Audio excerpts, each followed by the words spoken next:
உச்சநீதிமன்றத்தில் கரூர் துயர சம்பந்தமான வழக்கிலே இன்றைக்கு ஒரு இடைக்கால தீர்ப்பு என்பது வழங்கப்பட்டிருக்கிறது. உச்சநீதிமன்றத்தால் இடைக்கால தீர்ப்பு என்பது வழங்கப்பட்டிருக்கு. இது ஒரு இடைக்கால தீர்ப்பு என்கிற முறையில் தான் இதை பார்க்க வேண்டியிருக்கு. ஏன்னா பெட்டிஷன் போட்டவங்க யாரும் நாங்கள் போடலன்னு சொன்னதுக்கு பிறகு அதன் மீது முறைகேடாக மனு தாக்கல் செய்யப்பட்டு இந்த தீர்ப்பு பெறப்பட்டிருக்கிறது என்று வந்தால் இந்த தீர்ப்பை ரத்து செய்யப்படுவதற்கான வாய்ப்பு கூட இருக்குது. நடந்திருக்கிற சம்பவங்கள், நீதிமன்றத்தில் வழக்கு போடுவது, நடக்கக்கூடிய சம்பவங்கள் எல்லாத்தையும் பார்த்தா உடனடியாக, அதாவது நூற்றுக்கணக்கான பேர் கும்பமேளாவில் செத்து போனான்.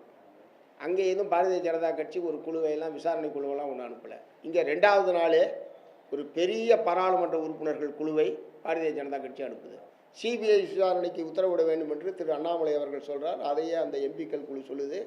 அதையே உச்சநீதிமன்றத்தில் மனுவாக மாற்றுறாங்க. இது எல்லாத்தையும் பார்க்கிற போது இதை பயன்படுத்தி எப்படியாவது விஜயை தங்களுடைய அணிக்குள் கொண்டு வர வேண்டும் என்று அவர்கள் முயற்சிக்கிறார்கள். அது வெளிப்படையாக தெரிகிறது என்பதுதான் என்னுடைய கருத்து. கொள்கை எதிரின்னு சொன்ன ஒரு ஆளோட சேர முடியுமா என்பதுதான் என்னுடைய கேள்வி. விஜய் கிட்ட பதில் கேட்டு சொல்லுங்க. திரு எடப்பாடி அவர்கள் தான் ஆசை வெட்க மரியாதை என்றது மாதிரி அந்த அவருடைய கட்சி கூட்டத்தில் இவங்க கட்சி கொடியை பிடிச்சிக்கிட்டுலாம் இருக்காங்க. அதெல்லாம் டிடிவி தினகரன் அவர்கள் அம்பலப்படுத்தியிருக்காரு. அதிமுக காரவங்க தான் கட்சி கொடியை தாவேக்கா கொடியை பிடிச்சாங்கன்னா அவர் அமலப்படுத்தியிருக்காரு. திரு செல்லூர் ராஜா அவர்கள் எங்கள் கட்சி கொடியை எங்கால் பிடிக்க மாட்டான், இன்னொரு கட்சி கொடியை எங்கே பிடிக்க போகிறான்னு அவர் சொல்லியிருக்காரு. ஆனால் இது சம்மந்தமாக பதிலளிக்க வேண்டிய திரு விஜய் அவர்கள் தான் இந்த அதிமுக கூட்டணியோடு பிஜேபி கூட்டணியோடு போராடா இல்லையா என்பதற்கு அவர் தான் பதில் சொல்லணும். அவர் தரப்புலேருந்து வராமல் இவங்க 2 பேரும் மாற்றி மாற்றி சொல்லிட்டு இருக்கிறாங்க.